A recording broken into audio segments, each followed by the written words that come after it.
City Manager Danny Alfonso, City Attorney Victoria Mendez, and City Clerk Todd Henderson. Okay, we're all aboard now. Can you please stand for the invocation, and I have the pledge of allegiance by Commissioner Sarnoff. Heavenly Father, we come to you this hour asking for your blessing and help as we gather together. We pray for your guidance in the matters of hands and ask that you would clearly show us how to conduct our work with the spirit, joy, and enthusiasm, to assist the residents of the city of Miami, and to give us the desire to find a way to excel in our work. Guide us to work together and encourage each other's excellence. We ask that we will challenge each other to reach the highest and further, that be the best we can be. We ask this in your name. Amen. To the flag of the United States of America, and to the republic for which it stands, one nation, under God, indivisible, with liberty and justice for all.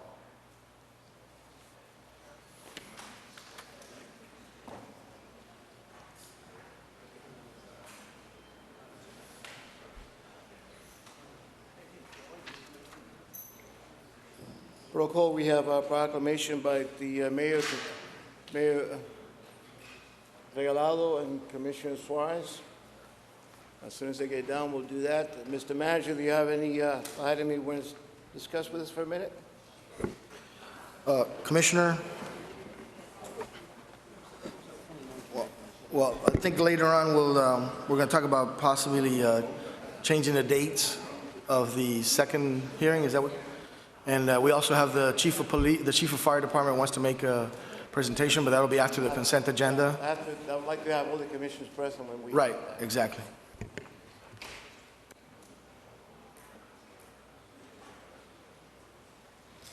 Mr. Mayor, recognize.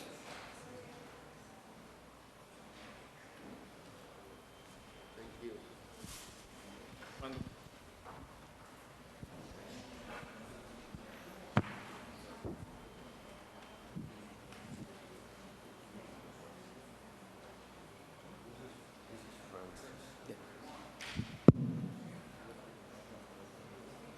Good morning, and thank you, Mr. Chairman, Commissioners.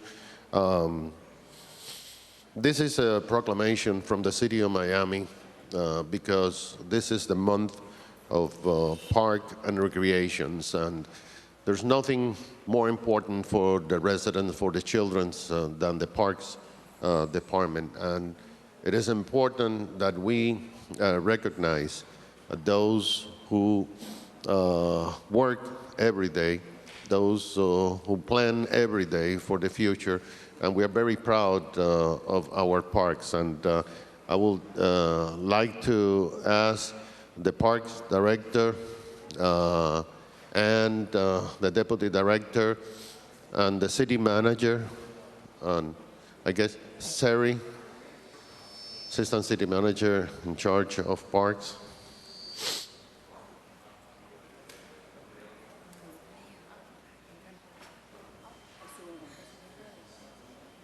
Actually, Commissioner Suarez has a follow-up immediately on a group that works in the parks of the City of Miami, and it is really important that we recognize that group. Commissioner?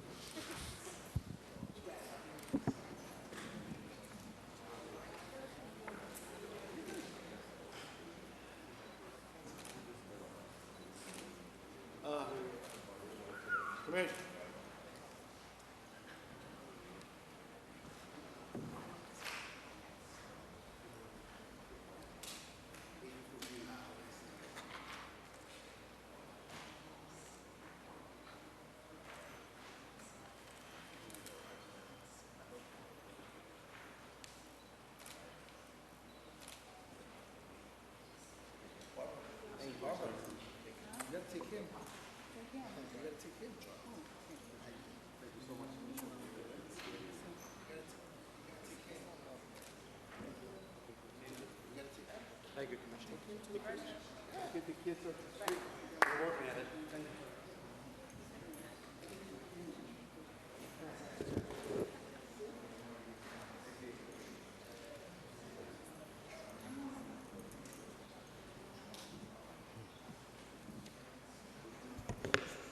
Commissioner Suarez, you recognize?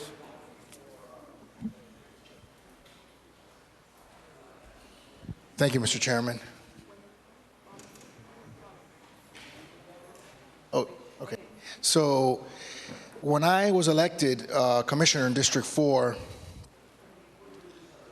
I had the privilege of sponsoring a girls cheerleading squad called the Primus Angels. And they were founded by Nikisha Primus, and it's a nonprofit all-star cheerleading squad now housed in Jose Marti. They used to be at Shenandoah.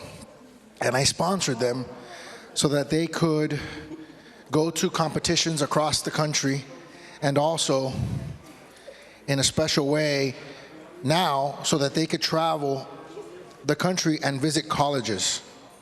And I'll let Nikisha talk a little bit about what they've accomplished over the years. And I think then Commissioner Regalado was also participating in sponsoring them when they were at Shenandoah Park. So I'm sure he'll have something to say as well. But I just wanted to present them with a check for their trip to the colleges. And my three sisters were cheerleaders, so like I was telling you guys back there, so it's very easy for me to feel proud of what you guys have accomplished, and I wish you the most success in your future college endeavors. And I really want to thank Nikisha in a very special way, because she's the kind of person that always, every year, is so thankful and so grateful. And we need more Nikishas in the city of Miami. We need more people that are willing to give of themselves to help others and to make others' lives more rich, and to give them more opportunities in life. So thank you so much for what you do, okay? God bless you.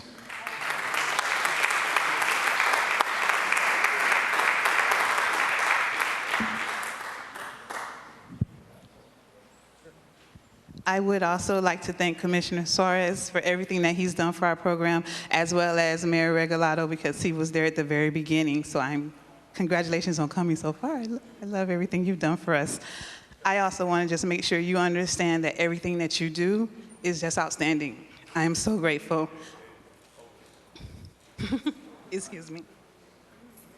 The reason why it's so touching is because it's hard to try to get what I want for my girls. And college is very important.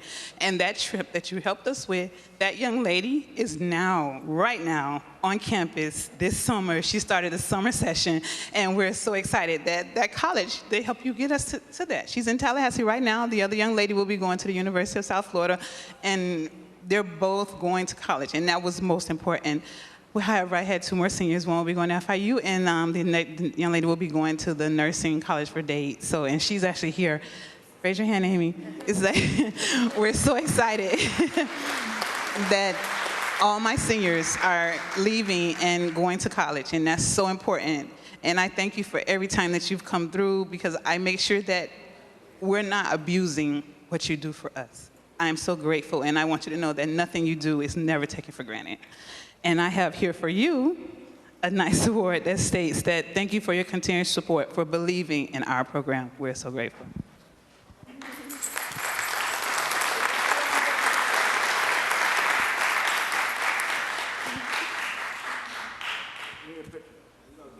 Give him a cheer, right? What cheer? Oh, absolutely.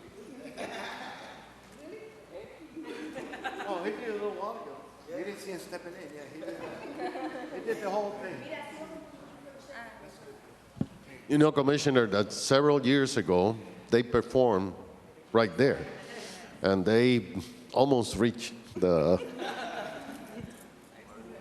But I just like to commend Commissioner Suarez for the recognition, and especially for the check, because they really need it. And, you know, like he said, that they were at Shenandoah Park, the district that Commissioner Suarez used to represent that, and we were so proud Good.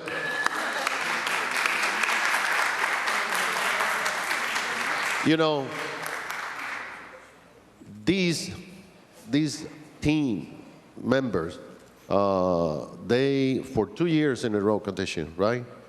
2 years, they were national champions. It's something that, you know, people maybe don't know. National champions, and she has a team that mirrors the city of Miami, and thank you. I have to tell you, I'm a former Shenandoah Junior High and Shenandoah Park, so I really appreciate it. And I have 4 girls. They all went through the same thing, the cheerleading, the faces, and so on. So, but most important, today we know how important education is. A lot of our kids do not get the opportunity to go to college. Going to college today, you come out with a mortgage, which makes it very difficult. So anything that we can do to create a scholarship is a benefit for the whole city. Congratulations to you all. God bless you all. Thank you.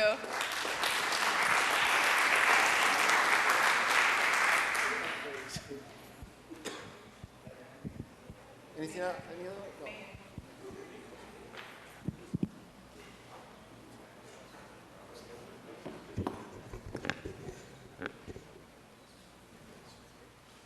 City Clerk, will you go over the procedures? Any person who is a lobbyist must register with the city clerk before appearing before the city commission. A copy of the code section about lobbyists is available in the city clerk's office.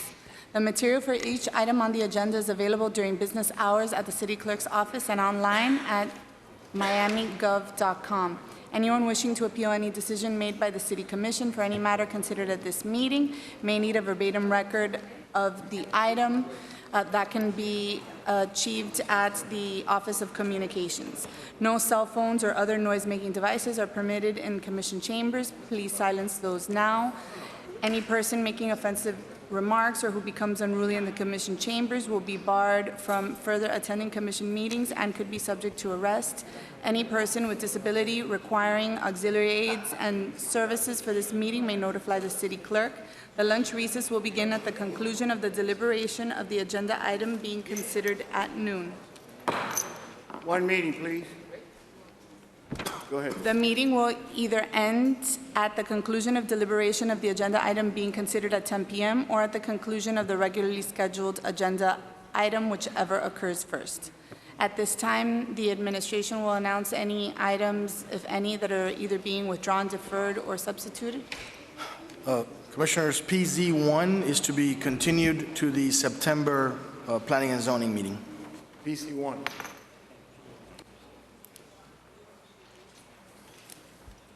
Is that it? That is the only item, sir. However, Commissioners? Commissioners, Yes. I'm sorry, Chair, just so you know, no action shall be taken on any PZ items until 2 p.m. Right. Okay. Any other items? Any commission like to defer? Mr. Chairman, Yes, sir. this is not a deferral. This is just to table it until after lunch, and it's RE1. If we could take it up at the first instance after lunch, I would appreciate it. That way it'll give me some time to spend with the administration going over the projects. Okay, RE1 is going to be tabled to this afternoon. Mr. Chair, Yes. I have a similar request on one of my resolutions. It's actually, sorry, hold on. 2, I believe. The Uber Lyft, Yes, RE2. RE2. If it can be heard at 3 p.m. RE2. Which is that? 3 p.m. It's the urging of support for Uber and Lyft. The transportation, The who? the transportation one, the one that has to do with transportation services. Okay. Thank you, Mr. Chair. Okey doke. Mr. Clerk, do we have any mayor's veto? Chair, there are no mayoral vetoes. Do we have any minutes to approve? Yes, sir. I have for commission consideration and approval the regular meeting minutes from the June 12, 2014 Miami City Commission meeting. Okay, to have any motion approval of the minutes? Second. It's been moved by Commissioner Sanoff, second by Commissioner Carollo. Any further discussion? Being none, all in favor, say by saying aye. Aye. Aye. Thank you. Consent agenda.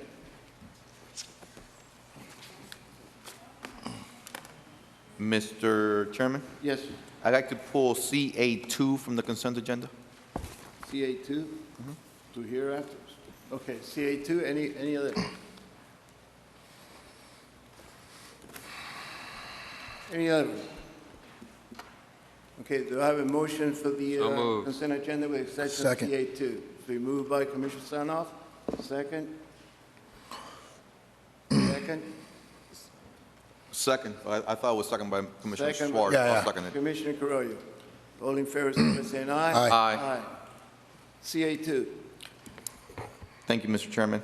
CA2 is regarding lot clearing, and they're asking for approximately $153,000 per year. And the only thing is that I want to point out to my colleagues that, as I mentioned, I want to say years ago, we've had a lot of issues with cleanliness in Little Havana, and in the last, I believe, 6 months, there has not been one lot clearing in Little Havana. If you go by where all these monies have been used, and I understand there's an additional allocation, all the monies have been used, there has been zero for Little Havana, and I think soon we're going to see how consistently Little Havana is not getting its fair share. Now, I have been one to definitely champion one city, and we do work with one another and identify whatever issues is in whatever district, and we do work as one city. However, this is an issue that I have brought up in the past. I have shown numerous pictures, and again, I want to point it out to my colleagues because this cannot continue to happen, and we want to be able to use some of these monies for lot clearing. And with that said, I will move the item. I'll second it for discussion. Discussion. Thank you, Mr. Chair. Yeah, I echo Commissioner Carrillo's sentiments. I was going to pull the item also. And it's something that I've talked over with the city manager in both the capital planning process and also in the budget process, which is that we really need to take a hard look at how much resources, or how little resources is probably a better way of saying it, we're dedicating to right-of-way landscaping. And that's not just lot clearing, because lot clearing is part of it, I think, but it's also right-of-way landscaping. I mean, we both share the Corway landscape, and I don't know how you feel about it, but I can tell you that I have mixed feelings at best, is a nice way of putting it, you know, and I know that now FDOT's working on Corway, so I've been kind of, you know, trying to be patient, because I know that they're, you know, creating crosswalks, they're redoing some of the borders, but I think we all feel that the city can be much more beautiful than what it is, that we're not dedicating sufficient resources to that end, and I will expect that to be a component of the upcoming budget. So I know that sometimes we want to compare ourselves to cities that are much wealthier than we are, and but I think now, if everything goes according to plan, you know, what we discuss is we will be at our financial integrity threshold, and now we have to start striving for us to become the city that we all think we can and should be. Thank you. Thank you. Landscaping. I think the city should come up with a plan for the whole city, because you think if landscaping's not doing the way it should be done in Coral Way, I can take you through a tour to the District 1, and I'm sure the other commissioners can do the same thing in the district. So I think we got to start becoming proactive instead of reactive. I think that whoever's in charge of maintenance of the whole city should come up with a plan of the whole city. By the way, I'm working, and I'm going to have a pocket item later on where I want to have a sunshine meeting with your staff. Your staff and my staff are working. If you recall, we talked about America Beautiful, keep America beautiful. I'm working on that plan, keep Miami clean.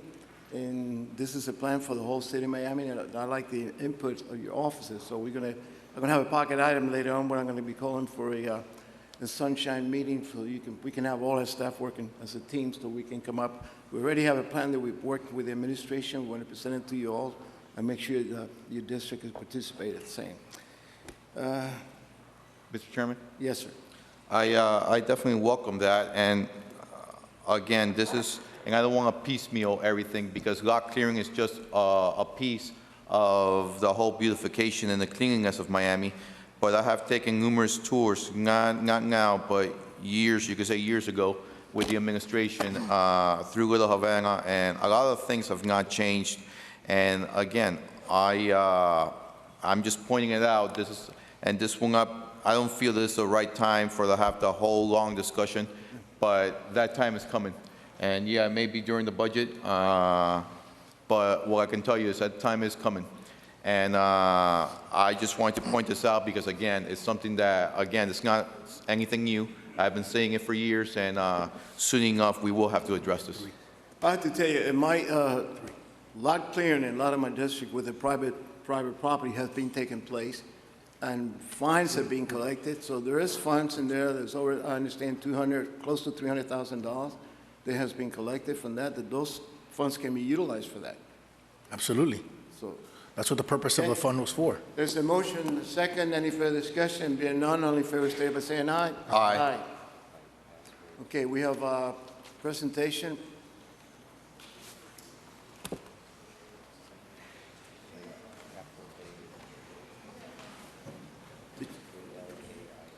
Let's have the chief first. Let me have the chief first. Okay, that's fine. The chief asked me that he would like to give a report on the incident that took place the other day. No problem.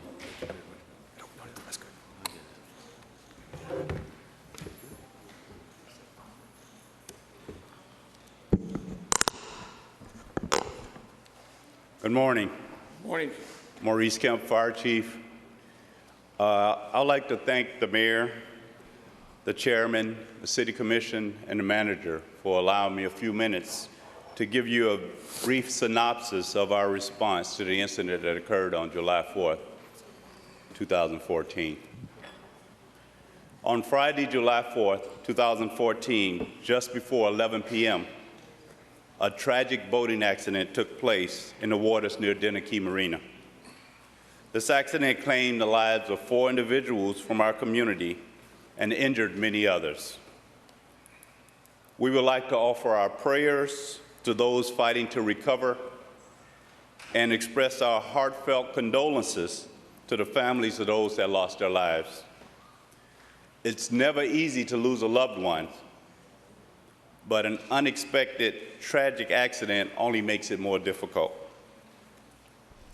It's not easy for me to convey the danger and challenges of navigating Biscayne Bay at night on one of the busiest boating nights of the year.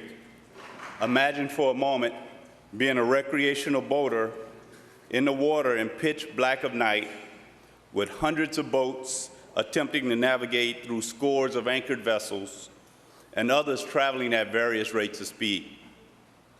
Obviously, with no clear delineation of direction as we have on our roadways, then all of a sudden we have impact and we have victims in the water.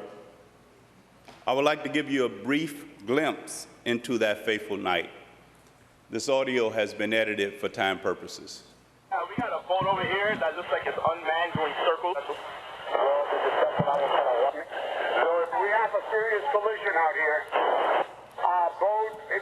There was a collision here and the boat is breaking apart. Mayday, Coast Guard, child doesn't have a pulse, so I'm going to shoot up a flare. Captain calling the Mayday. Can you give us your location? This is City of Miami Fire Boat 1. I'm flashing the light. I don't have a GPS here. I'm flashing the light. I can see you. Coast Guard. One person is severely injured out here. Flashing the light. This is the Coast Guard small boat on 1-6. We are flashing our lights right now.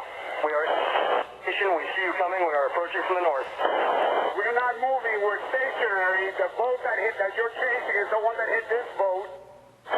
This is the Coral Gables Marine Patrol. We are at the Gables Waterway head 10. If you advise you see him, shine your light at him. Coral Gables Marine Patrol, do you see me? Do you see me, Coral Gables Marine Patrol? Miami Fireboat, Miami Fireboat.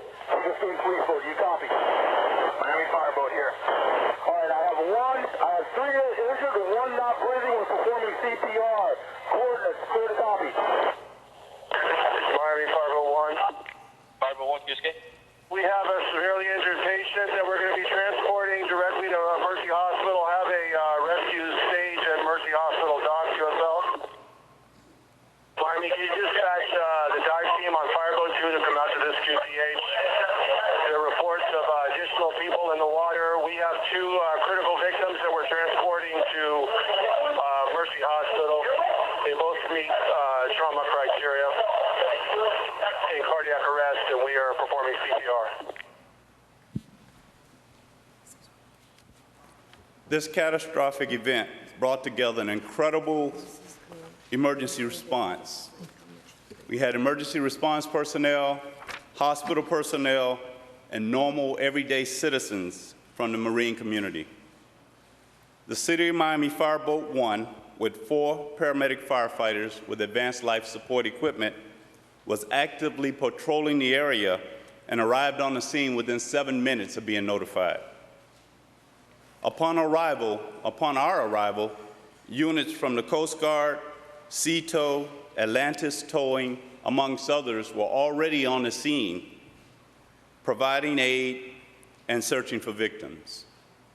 Shortly thereafter, City of Miami Fireboat 2 responded with 8 additional paramedics equipped with advanced life support equipment, placing 2 fireboats on the scene with a total of 12 paramedic firefighters.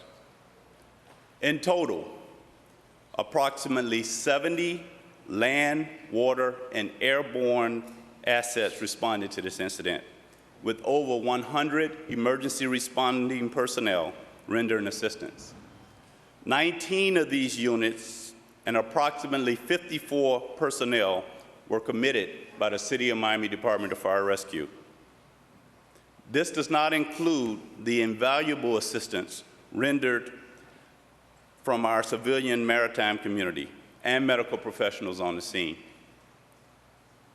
The Department of Fire Rescue, with the assistance of multiple agencies, facilitated the treatment and transport of 9 patients to Ryder Trauma Center, Kendall Regional, and Mercy Hospital.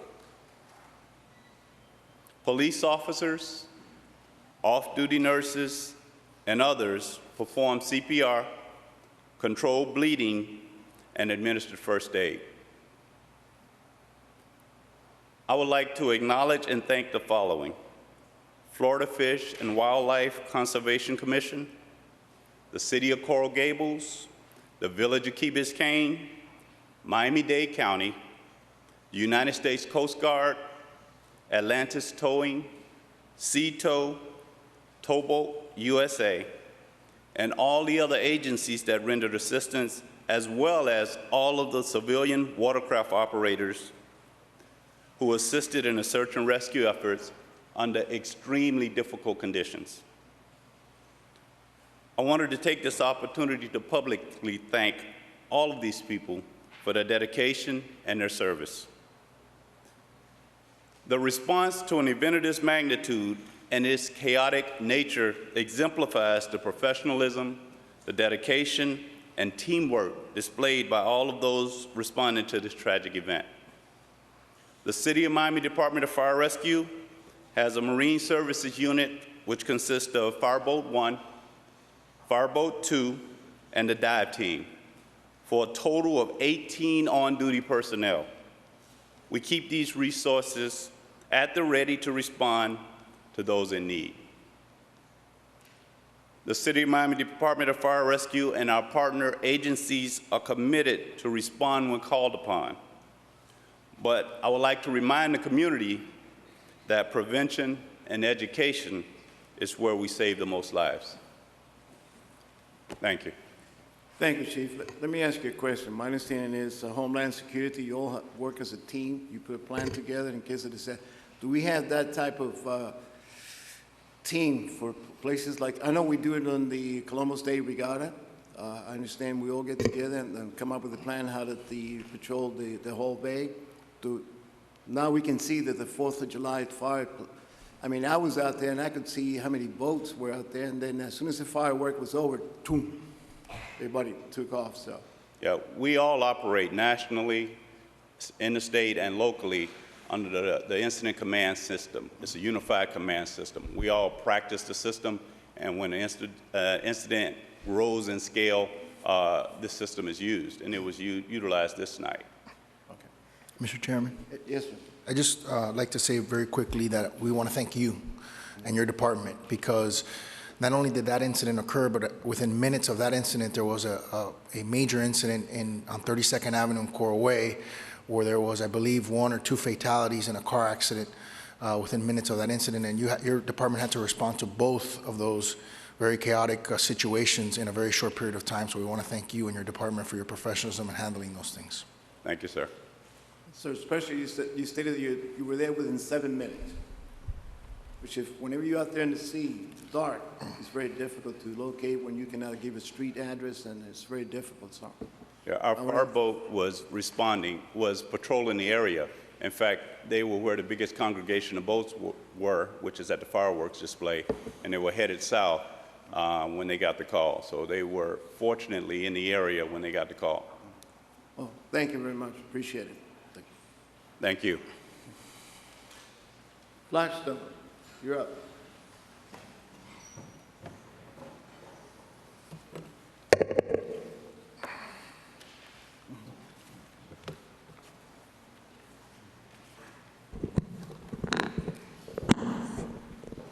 Mr. Chairman, members of the commission, manager, my name is Brian May. I'm offices at 235 Catalonia Avenue in Coral Gables, here representing Flagstone, and I'm pleased today to be able to give you an update on the commencement of the marina portion of the Flagstone project.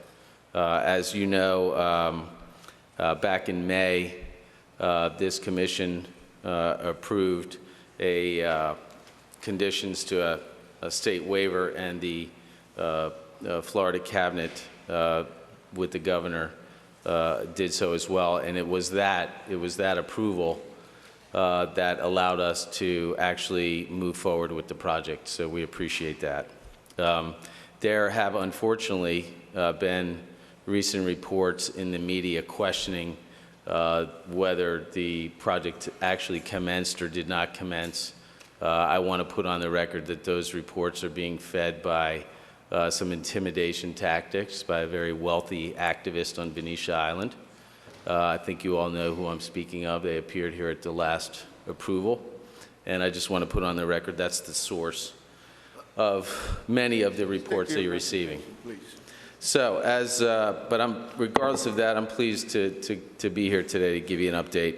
I'm going to walk through a slideshow presentation, which will lay out in detail for you the commencement of the project. Just as a brief overview, I'm going to first outline the marina permits that we had to secure, then a timeline of the marina construction, take you through the stages of the marina construction, and then give you any additional information. I also have with us Bree Kokos with Ocean Consulting, who is here to answer any technical questions that you may have. Just a basic outline of our marina permits. Prior to submitting for any applications on marina permits, we had to conduct Phase 1 and Phase 2 environmental assessments and reports at the site. This is well before we had any go-ahead to actually begin constructing the project, and we did that well before the approvals that took place back in May. We have 4 major permits. We have a marina and dredging permit from the U.S. Army Corps of Engineers. That was issued back in November of 2005. It runs through October 18th of 2015. And in addition to general permit conditions on that permit, we have 107 special conditions that are required to follow. And I want to put that on the record because what we are required to do with regard to mitigation, environmental mitigation at the site, because it is the Biscayne Bay Aquatic Preserve, is significant. The mitigation efforts that we must take place must be detailed, they must be precise, and they must be very thorough. We also have an environmental resource permit from the South Florida Water Management District.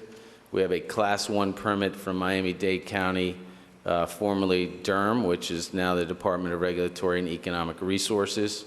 And we have a Marine Facilities Annual Operating Permit, all of which are in place and all of which extend beyond the construction period for the marina. Next, I want to give you just a basic timeline of the construction. The mitigation portion of it, while very significant at the front end, the first portion of the mitigation that we will take place really ends next week, and I'll explain that in later detail. But it's important to note that the full mitigation for the project runs all the way through till the end of February of next year, and that involves actually us putting in place another artificial reef in the bay, which I'll get to later. Following that, we have the bulkhead and seawall portion, which will actually begin later this month. We've already filed for permits on the bulkhead already. We have the dredging portion of the project, which we expect to start in early August. And then in January of 2015 is when the pier work and pilings and all the things that actually take place in the water itself will construct. And that, as you can see from our timeline, continues through August of 2015. It's important to tell you that and show you that because we are shooting to finish all of the bulkhead work in time for the boat show in 2015, because we will be, just with the bulkhead completed, we'll be hosting the first mega yacht portion of the Miami Boat Show, which will be at the site. So it's a significant undertaking. Obviously, when the project is built, that boat show will expand significantly, but it's the first one in South Florida. Next, I want to get into just the stages of marina construction. I walked through that for you, so let me just get right into the commencement. The mitigation stage starts on May 22nd. Our contractors, Ocean Consultant, which Bree Cocos is here, and our engineers, Coastal Systems International. It takes place in 3 stages, and this is the reconnaissance, basically mitigation work that takes place. It involves removing all the sensitive habitat that's there, sponges, corals, seagrass primarily. As you know, on May 13th, the state waiver was secured. On May 14th, Ocean Consulting conducted a kickoff meeting with the U.S. Army Corps of Engineers, which is required. May 15th, we conducted a kickoff meeting with DERM, which is now the Department of Economic Resources at the county. And on May 21st, we had a kickoff meeting with the South Florida Water Management District. And upon having those kickoff meetings on May 22nd, we commenced the mitigation work, which constitutes the commencement of the marina project. Clear as day, no question about that. And as part of that, on May 22nd, we conducted a survey of the bulkhead, which is required. It's 1,200 feet. We began the locations of all corals on the bulkhead, along the bulkhead, had to measure corals. These are all parts of the conditions of the permits that we have. During that bulkhead survey, we identified 60 specimens of hard coral species. They were attached to concrete blocks. I have images of that work for you right here. The blocks were served as a weighted base so that the corals don't transport while they're being preserved before they can actually be moved to their new locations. Again, all those are requirements of the permit. As part of that, we also relocated 27 coral colonies. Note that the permit only stipulated we had to remove and relocate 14, but we actually did more than we were required under the permit. We had 9 coral heads that were too large to epoxy the blocks, and they were attached directly to riprap boulders along the shoreline. And we relocated a number of the blocks over to the other side of the bay next to the Science Museum and Museum Park. What you have before you is the actual mapping that took place in the water, which began again on May 22nd, and it shows you all of the data was collected, all of the various marina habitats that were identified during that process. During this phase, we also found 42 sponges that had to be removed and placed. They were attached again to concrete blocks. Once they were cured, they were transported to a relocation site north of the MacArthur Causeway. You have images of that work as well. On June 30th, 2000 of this year, we began the seagrass mitigation, which is the last stage of the reconnaissance mitigation work that we had to do before we can conduct anything on the bulkhead. 2,000 plugs are being removed as we speak and transported to a temporary holding site north of the Julia Tuttle Causeway. And when the dredging phase of the marina is completed and the dredge holes are filled, these plugs will be replanted in the filled dredge hole. And I'm giving you all this detail so you can have some appreciation for the detail and the work that has to take place, and the notion that this does not constitute the commencement of the construction of the marina is borderline absurd. On July 11th, just next week, we anticipate the completion of the mitigation, actually tomorrow, the mitigation work, and we will be ready to begin the bulkhead stage and the dredging stage. As I said, the mitigation will continue throughout the marina project with the Brickell artificial reef mitigation to begin in October through February of next year. And this is, is also in place to offset impacts to the hard bottom habitat at the project site.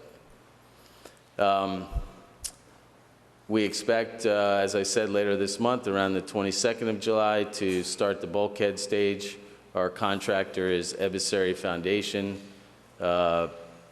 Company, and that will basically start on the 22nd with a demolition of the existing bulkhead caps, and that begins. It's important to note that the bulkhead has to be strengthened prior to any upland construction taking place, so this is a really important part of the project. The new bulkhead is to be built behind the existing bulkhead to protect the existing seawall and strengthen the upland site.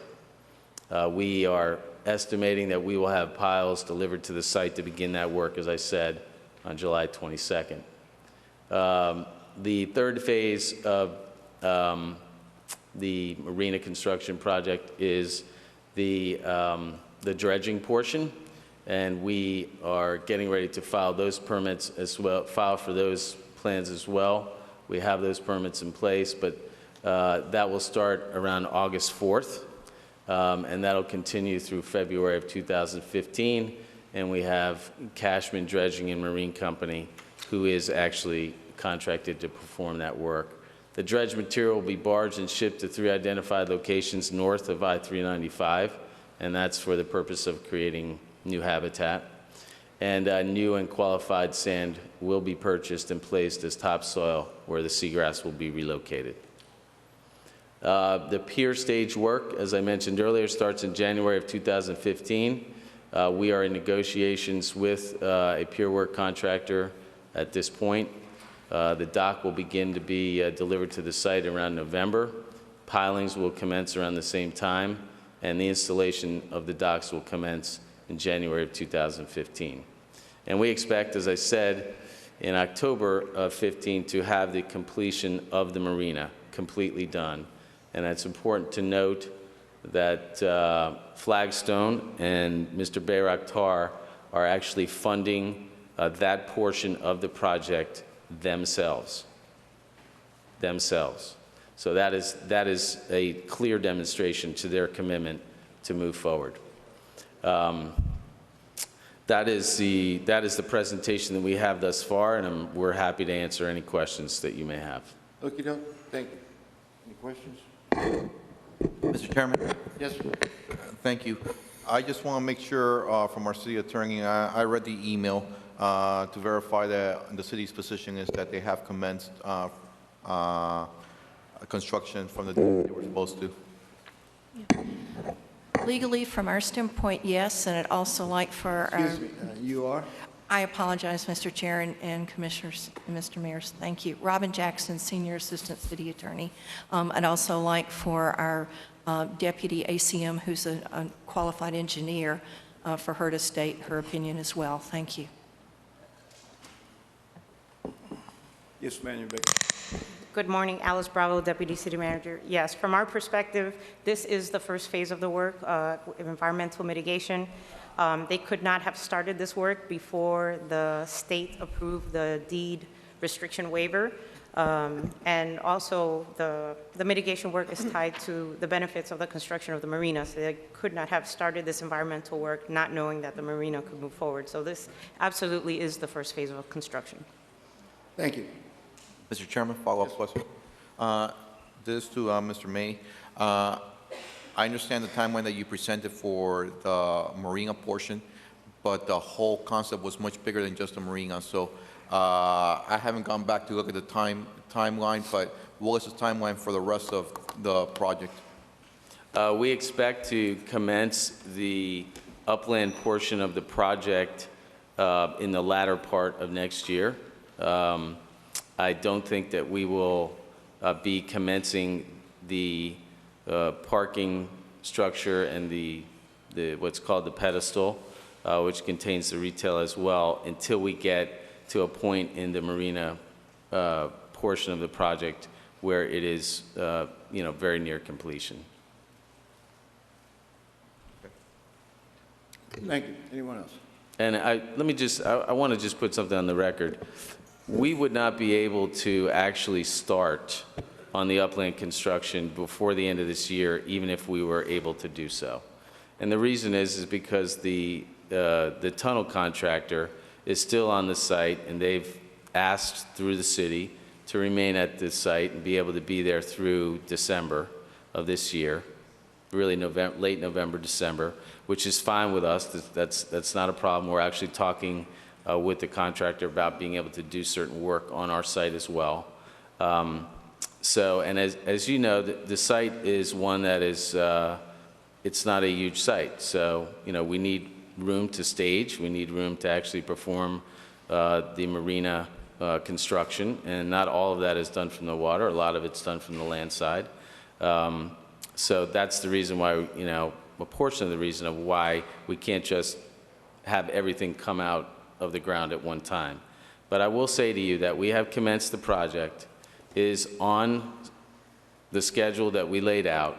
It is moving along nicely, and there is a full commitment to finish the project completely in the middle of 2017. And we remain committed to that date. Mr. Chair? Yes, sir.